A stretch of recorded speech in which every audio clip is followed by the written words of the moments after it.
Bueno, de vuelta.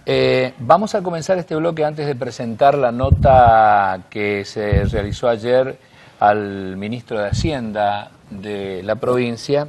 Algo que ocurrió esta tarde y que evidentemente hay una familia preocupada o familias preocupadas. Nos pidieron que por favor demos a conocer. Hay una información que dice que la Comisaría Novena de la Unidad Regional 10ª informó que siendo las 18:30 horas se hizo presente en esa dependencia la ciudadana María Soledad Aguirre, de 30 años, manifestando que a las 17 se tenía que hacer presente su hija Guadalupe Soledad Aguirre, de 11 años, regresando del coro, que la misma es miembro, cito Escuela 806, y que hasta el momento no regresó, por lo que rápidamente y en presencia de la ciudadana Mariana Aguirre se hizo recorridas por la zona, como así también dice, nos hicimos presentes en el domicilio de la ciudadana Laura Janet Fimbrón, de 30 años, madre de la mejor amiga de Guadalupe, la ciudadana Samira Nayeli Silva, también de 11 años, manifestando la misma que tampoco su hija había regresado del coro y que ambas estaban juntas. Se prosigue con la intensa recorrida. Esta información nos llegó ya hace 15 minutos, con la intensa recorrida por lugares que podrían estar las menores y bueno, se va a ampliar. Por favor, dice, la familia está desesperada, comunidad de Itambemini la busca. Esa es una información. Vamos a ver si en una de esas podemos charlar todavía esta noche antes que culmine nuestro programa con la madre de esta chica acá de Posadas, de Itambemini. Es una noticia fresca, por eso no quisimos dejar de brindar esa información y plantear también la preocupación por parte de los padres, ¿no? Tal cual. Además, está viendo evidentemente el programa, por eso también quieren que podamos contarlo, justamente. Exactamente. Bueno, vemos después qué tratamiento periodístico le damos. Bueno, ayer estuviste charlando con el ministro de Hacienda. Estuvimos hablando de varias cosas. Hablamos un poco de la situación económico-financiera de la provincia. Hablamos también de algunas decisiones que tomó el gobierno nacional. Hablamos del Fondo Monetario Internacional y Zafrán planteó que no están de acuerdo ellos con haber ido al fondo a pedir financiamiento, a retornar con este proceso de endeudamiento con el fondo. Habló del consenso fiscal también y de que una cosa fue discutir el consenso fiscal y aprobarlo en entre noviembre y diciembre, que fue últimos días de diciembre se aprobó acá en la provincia, que ahora, que tal vez las condiciones estén dadas para rediscutir ese consenso fiscal.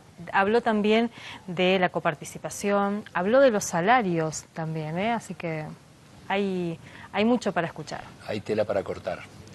La nota con el ministro de Hacienda de la provincia de Misiones, el contador Adolfo Zafrán. Señor director, si es tan amable.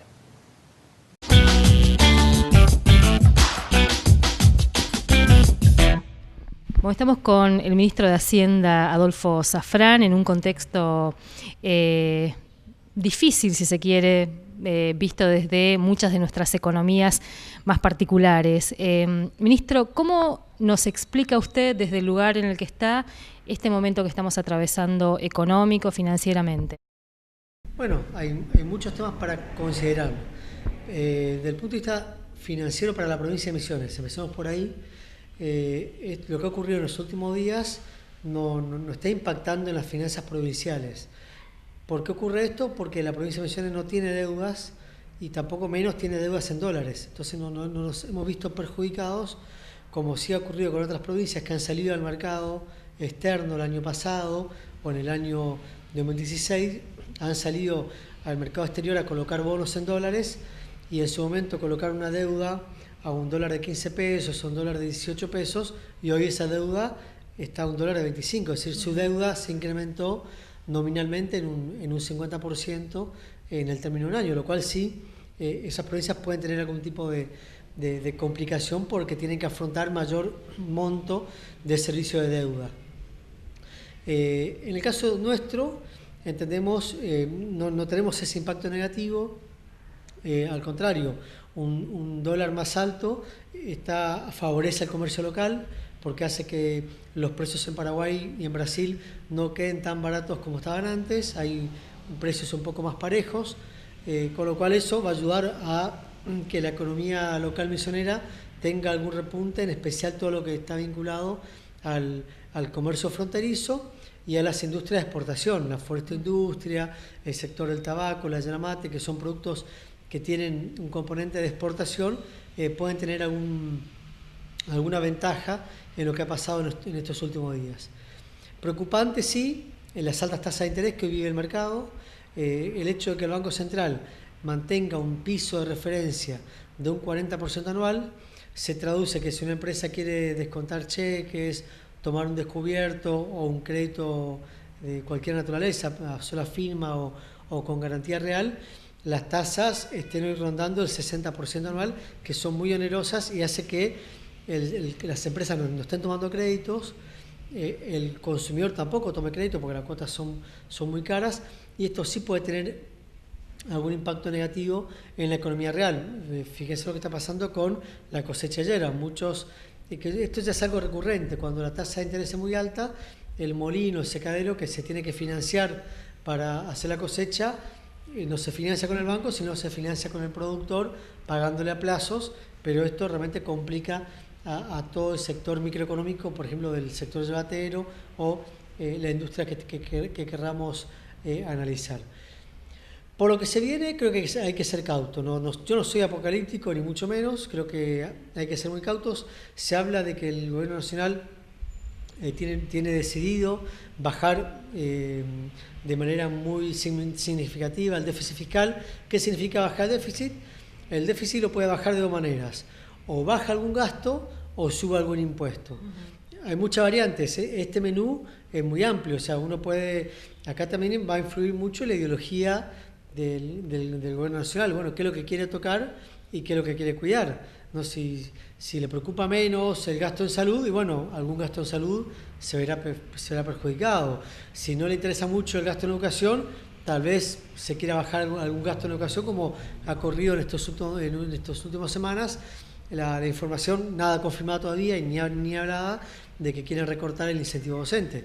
Hasta ahora no hay nada concreto en ningún tema. La verdad que no ha habido ningún avance, más allá de algún anuncio que más de una cuestión gestual, digo yo, es decir, querer bajar los viáticos, querer bajar algún gasto superfluo que tenga el Estado. Es una gestión, una gestualidad que se hace desde la política para luego, bueno, convalidar algún otro tipo de recorte o alguna otra medida que sí tenga impacto en bajar el déficit fiscal, que hoy sí está empeñado el gobierno de la Nación. Cuando ustedes adhirieron, digamos, y la legislatura adhirió a través de una ley al pacto fiscal, ¿se veía un poco por dónde venía este achique del déficit fiscal, por dónde podía venir el ajuste que implementa el gobierno nacional? No, ustedes recuerden, el pacto, el consenso fiscal se firmó en noviembre del año pasado. El escenario era otro, se hablaba de la Nación, se hablaba de una pauta de crecimiento de la economía de 3,5% para los próximos 5 años, y se hablaba de un gradualismo fiscal, es decir, una política de reducción gradual del déficit sin medidas drásticas como hoy se está planteando. Entonces, el escenario ha cambiado de noviembre hasta la fecha, ¿no? En cuanto que la pauta de crecimiento que se estima para este año, ya los más optimistas hablan de un crecimiento de la economía del 1,5%. O sea, fíjense, menos de la mitad de lo que se hablaba hace 6 meses atrás. Y la reducción del déficit va a ser mucho más rápida. Esto es un escenario distinto. También nos obliga a repensar si hay que volver a replantear algunos términos del consenso. ¿Por qué? Por ejemplo, en ese consenso fiscal, las provincias nos comprometemos a una reducción gradual de impuestos provinciales en un escenario donde la economía va a crecer al 3,5%. Si la economía no va a crecer tan rápido, tal vez habría que replantear esta reducción de impuestos, porque ahí sí las provincias nos veremos seriamente perjudicadas en los ingresos que tenemos. Y hoy las provincias son bastante ordenadas, excepto casos contados como puede ser hoy Chubut, Tierra del Fuego, Santa Cruz, que tenían algunos problemas financieros más importantes. El resto de las provincias están con sus finanzas bastante ordenadas. Entonces, obligarnos a bajar impuestos a una velocidad donde la economía no va a crecer tan rápido, también va a poner en riesgo el equilibrio fiscal de las provincias. ¿Ustedes están siendo consultados por el Gobierno Nacional para el acuerdo con el Fondo Monetario Internacional? Porque lo que se dice, y además un poco la memoria que tenemos los argentinos, es que vienen los condicionamientos. ¿Ustedes como provincia están siendo consultados? Bueno, usted sabe que hubo una reunión del presidente con algunos gobernadores, que en realidad el presidente lo que pidió fue el apoyo a la gobernabilidad. En el caso nuestro, Misiones no pertenece al mismo espacio político. Seguramente no coincidimos con muchas de las cosas que hoy está haciendo el gobierno nacional, pero respetamos la decisión del pueblo, que en el 2015 votó un presidente que tiene un mandato por 4 años y que tiene las facultades para tomar decisiones como presidente de la nación. Ese es el respaldo institucional que se le da por parte de los gobernadores y en el caso nuestro. Pero más allá de eso, no ha habido otro tipo de reuniones o de consultas a nivel ministerio sobre las medidas que se pueden llegar a tomar bajo los lineamientos o sugerencias que pueda hacer el Fondo Monetario. ¿Y a ustedes cómo les cayó volver a pedir endeudamiento, más allá de que somos parte como país del fondo, digamos, pero ir a pedir financiamiento ahí? Bueno, particularmente no estamos de acuerdo. Creo que el Fondo Monetario, a ver, es una institución que está para esto, o sea, está para ayudar a las provincias, a los países, pero siempre tiene ya un menú de medidas. Es decir, cuando la asiste financieramente, bajo este esquema como se está pidiendo ahora, va a exigir algún tipo de medida de acompañamiento por parte de la nación en cuanto a que corrija su déficit, tenga mejor equilibrio fiscal, y eso puede tener algún impacto negativo en la economía, algún impacto en los programas sociales que naturalmente nos preocupa. Vuelvo a repetir, la posición de la provincia es de respaldo institucional en la medida que el presidente está facultado para gobernar el país, porque así lo votó el pueblo, más allá de que estuviéramos o no acompañando a este proyecto, y que tiene que tener este respaldo para gobernar los 4 años como corresponde. Te hablaba al principio de que este dólar alto por ahí achica las asimetrías con Brasil y con Paraguay, pero le pone más presión al salario o al poder adquisitivo del trabajador y de los ciudadanos que iban tal vez a Paraguay o a Brasil a hacer, entre comillas, la diferencia, digamos. ¿Ustedes tienen alguna política para esta coyuntura, para ir viendo también cómo asistir a esas familias que están en este momento con muchas dificultades para llegar a fin de mes?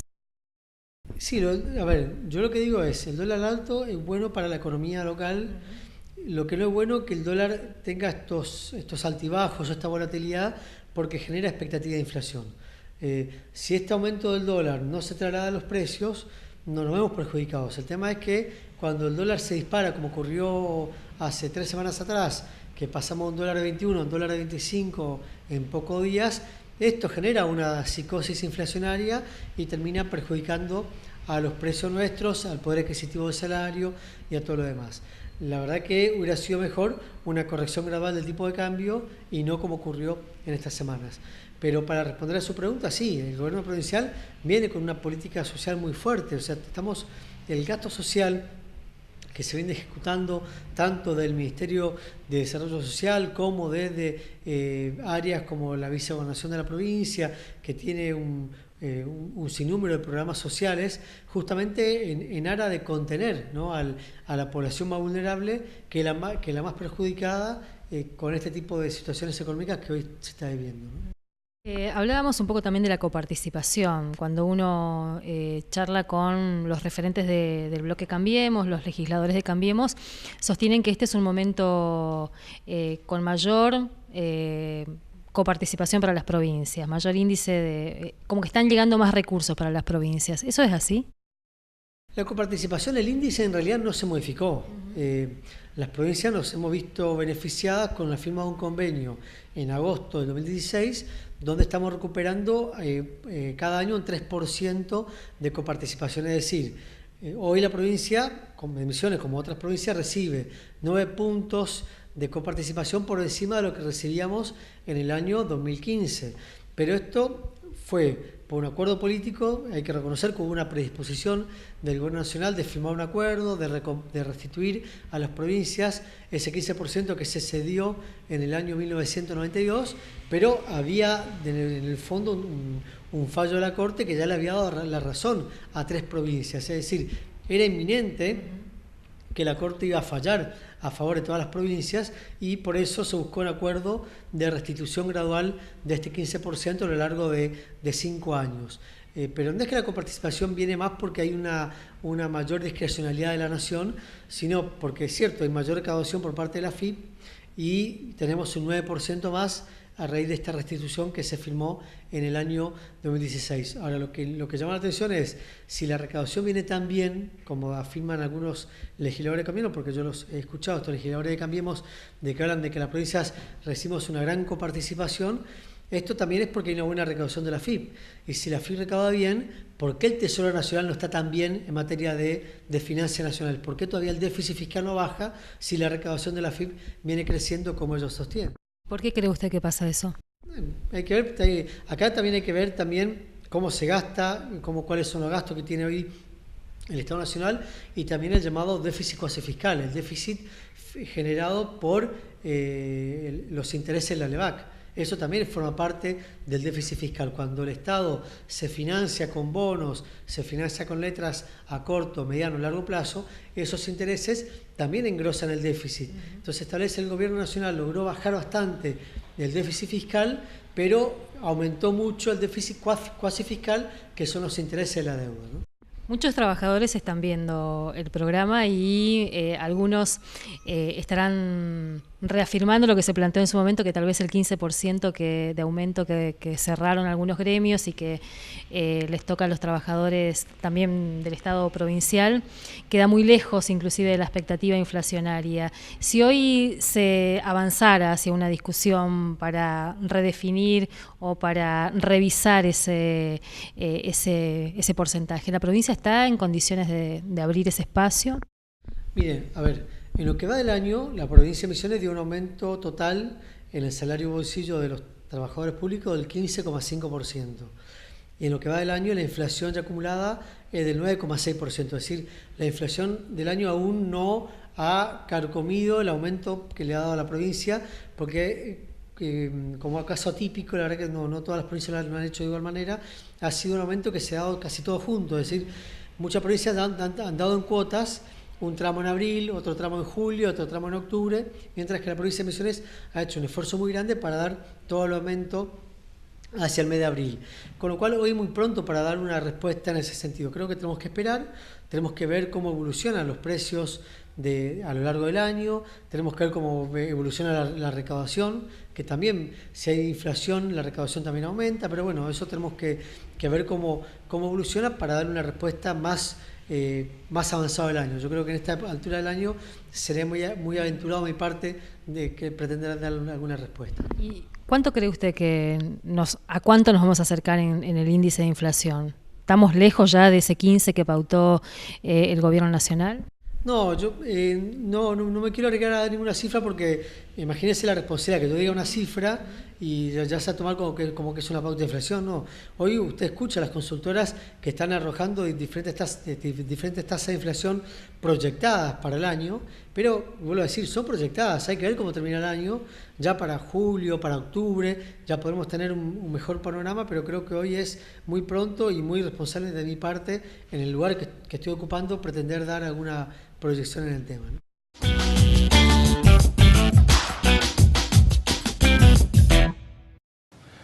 Bueno, linda nota, ¿eh? Sí. Habló de todo, ¿eh? De todo, sí. La verdad que sí, pudimos preguntar de todo, inclusive lo último también, la cuestión del salario, si es que va a haber algún espacio para rediscutir una vez que nos acerquemos más o pasemos esa pauta inflacionaria del 15% que había dicho el Gobierno Nacional y que claramente los salarios van a quedar, van a perder mucho poder adquisitivo. Así que dijo que octubre capaz, si es que... Porque hasta ahora vamos con un 9% de inflación, planteaba. Perfecto. Bueno, queremos tratar otra vez el tema de estas niñas perdidas, niñas que desaparecieron viniendo del coro de la Escuela 806 del barrio Itambemení, y tenemos alguna fotografía que justamente estamos pasando en hay imágenes en la pantalla, por favor, el que pueda dar algunos datos. Vamos a ver si podemos hablar antes de terminar el programa, con la madre principalmente de Guadalupe. Ahí está, tiene 11 años, hay desesperación desde las 5:30 de la tarde, imagínense, ya son casi las 22, y hay gente del ámbito religioso, de la parroquia, del barrio Itembé-Miní, que se comunica con nosotros y nos han pasado estas fotografías ahí. No quiero imaginar la situación, la desesperación de los padres en este momento, así que bueno, vemos qué mano podemos dar, quién puede aportar datos para que se sepa de estas chicas. Principalmente esta es... las dos están perdidas. Las dos están perdidas. Soledad Guadalupe Aguirre, o Guadalupe Soledad Aguirre, y la otra es Laura Janet Samira Nayeli Silva. Las dos están perdidas desde esta tarde, así que bueno, aquel que pueda dar datos, esto es en el barrio Itembé-Miní, y vemos si nos queda tiempo antes de culminar nuestro programa, podemos hablar con la madre de Guadalupe principalmente. Bueno, cuando volvamos, Pepe, vamos a hablar del incremento de tarifas, en este caso, servicio de transporte público de pasajeros. Así es. Un tema que cada tanto volvemos a poner en discusión porque, bueno, afecta a una cantidad importante de usuarios, en este caso, de Posadas. Muy bien, pausa, ya regresamos.